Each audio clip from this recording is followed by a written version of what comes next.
Good afternoon everybody. ప్రియమైన విద్యార్థులారా, ఈరోజు Indian economy at the time of independence అనే అంశం మీద క్లాస్ బోధిస్తాను. ఈ క్లాస్ కంటే వెళ్ళే ముందు నిన్న క్లాస్లో ఏవైతే మనం ఇండియన్ ఎకానమీ మాట్లాడుకున్నామో ఒకసారి నిన్నటి క్లాస్ని రివ్యూ చేసిన తర్వాత ఈ క్లాస్లోకి వస్తాను.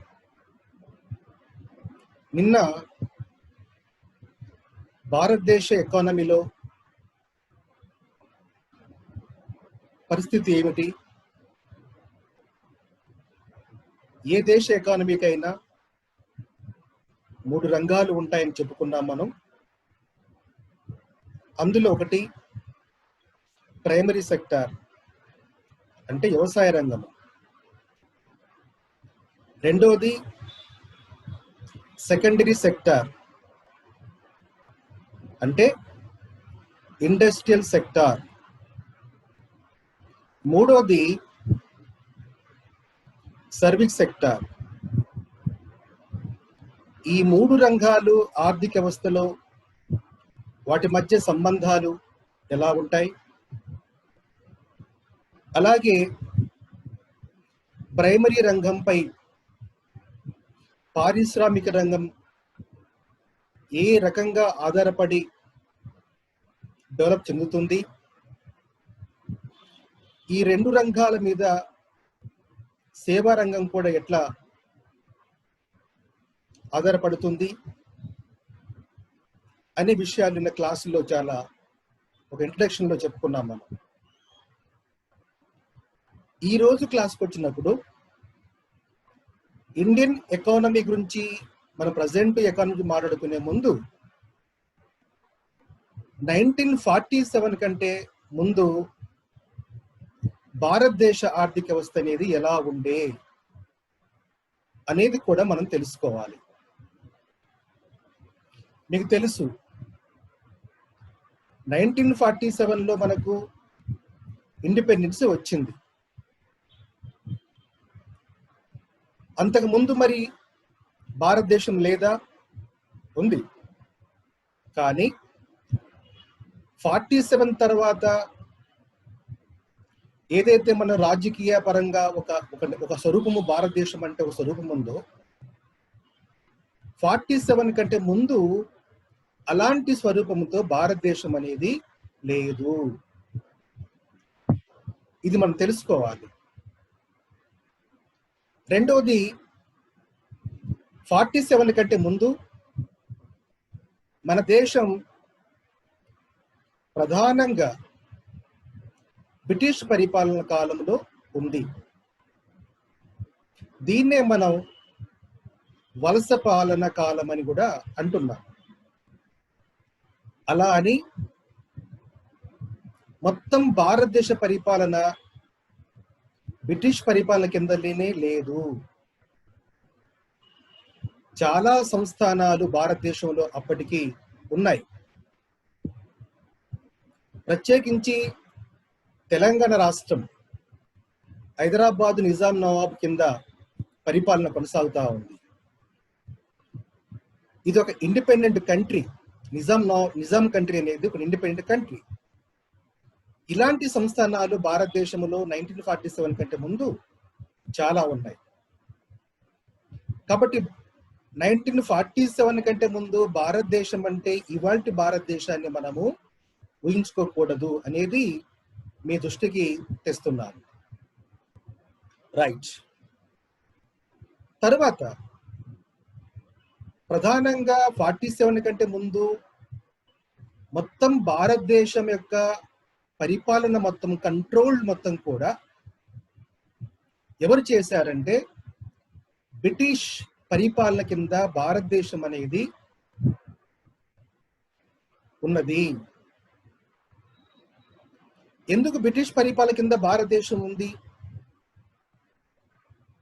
దాని నేపథ్యం ఏమిటి? ఎందుకు బ్రిటిష్ వాళ్ళు భారతదేశం వచ్చారు,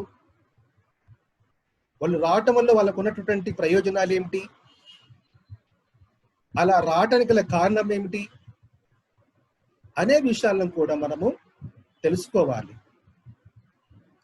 తెలుసుకోవాలనుకున్నప్పుడు మనం ఒకసారి చరిత్రలోకి, ఇండియా చరిత్ర కాకుండా మనం యూరప్ చరిత్రలోకి మనం కొద్దిగా వెళ్ళాల్సి ఉంటుంది. ఇంగ్లాండ్ లేదా యూరప్ ప్రధానంగా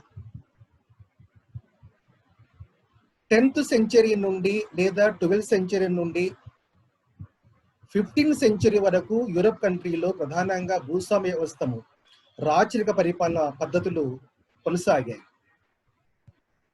ఒక మాట చెప్పాలంటే చరిత్రలో 12th సెంచరీ నుండి 15th సెంచరీ వరకు కాలాన్ని మనము ప్రపంచ చరిత్రలో అంధకాలము అని కూడా అంటున్నాం. 15th సెంచరీ తర్వాత యూరప్ సమాజాల్లో పెద్ద ఎత్తున సంస్కరణ ఉద్యమాలు, రినైజెన్స్ మూమెంట్స్ అని మనం అంటున్నాం. ఆ మూమెంట్స్ వచ్చాయి. ఆ మూమెంట్స్ కు సమాంతరంగా యూరప్ లో కానీ ఇంగ్లాండ్ లో కానీ అప్పటికే ప్రతి సమాజంలో అప్పటికే హ్యాండీక్రాఫ్ట్స్ అంటే చేతి వృత్తులు అనేది ప్రపంచం యొక్క ఫినామినన్ని, ప్రత్యేకించి భారతదేశమే కాదు ప్రపంచంలో అన్ని దేశాల్లో కూడా చేతి వృత్తులు అనేవి కామన్ గా ఉన్నాయి. ఆ చేతి వృత్తుల నుండి తర్వాత నైపుణ్యం పెరిగిన తర్వాత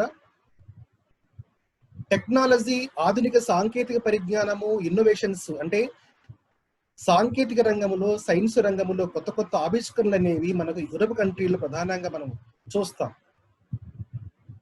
ఈ సైన్స్ ఆవిష్కరణల మూలంగా 17th సెంచరీలో యూరప్ లో ప్రధానంగా ఇంగ్లాండ్ లో పారిశ్రామిక విప్లవం అనేది వచ్చింది. ఈ పారిశ్రామిక విప్లవం ఎప్పుడైతే యూరప్ లో తలెత్తుకుందో మొత్తం మానవ సమాజ చరిత్రలోనే ఒక గొప్ప ముందడుగు, ఒక గొప్ప మార్పు అనే దానికి ఈ పారిశ్రామిక విప్లవం అనేది పునాది వేసింది. ఏంటి పారిశ్రామిక విప్లవం అంటే అర్థం ఏమిటి అంటే, అప్పటిదాకా కేవలం చేతులతోనే వస్తువులను తయారు చేసేటటువంటి పద్ధతికి భిన్నంగా సైన్స్ యొక్క ఆవిష్కరణలు, టెక్నాలజీ ముందుకు రావటంతో పరిశ్రమల ద్వారా ఉత్పత్తి చేయటం అనేటటువంటి ప్రక్రియకు పారిశ్రామిక విప్లవం అనేది నాంది పలికింది. ఇది ప్రపంచ చరిత్రలో గొప్ప ముందడుగు. ఈ ముందడుగు ప్రధానంగా యూరప్ కంట్రీలో, ప్రధానంగా ఇంగ్లాండ్ లో స్టార్ట్ అయింది. ఎప్పుడైతే ఇంగ్లాండ్ లో ఈ పారిశ్రామిక విప్లవం అనేది తలెత్తిందో ఉత్పత్తికి అద్దులేనటువంటి పద్ధతిలో విపరీతంగా ఉత్పత్తి కావాల్సినటువంటి పరిస్థితులు వాళ్ళకు అనుకూలంగా మారినాయి. ఉత్పత్తి చేయాలంటే ప్రధానంగా కొన్ని అంశాలు దోహదపడాలి. ఉత్పత్తికి కావలసినటువంటి ముడి సరుకులు ఏవైతే ఉన్నాయో లేదా వనరులు, ఇంధనాలు, ఐరన్, కోల్ ఏదైతే ఉందో అది పెద్ద ఎత్తున ఆ పారిశ్రామిక విప్లవానికి అవసరం పడుతుంది. పరిశ్రమల నిర్వహణకు అది అవసరం పడుతుంది. ఒకటి. రెండవది, ఆ పరిశ్రమలో ఉత్పత్తి అయిన తర్వాత ఆ ఉత్పత్తి కేవలము ఆ దేశంలో మాత్రమే అమ్ముకునే కంటే కూడా ఎక్కువ ఉత్పత్తి జరిగినప్పుడు ఆ ఉత్పత్తిని ఇతర దేశాల్లో కూడా అమ్ముకునేటటువంటి అవకాశం ఉండాలి. సో కాబట్టి ఈ రెండు అవసరాల దృష్ట్యా ఇంగ్లాండ్ వ్యాపారులు ప్రపంచంలో ఎక్కడెక్కడ ఏ దేశాల్లో వనరులు ఉన్నాయి అనేటటువంటి ఒక అన్వేషణకు ఆ ప్రక్రియ అనేది వాళ్ళని పురికొల్పింది. ఒకటి వనరుల కోసం, రెండోది మార్కెట్ కోసం.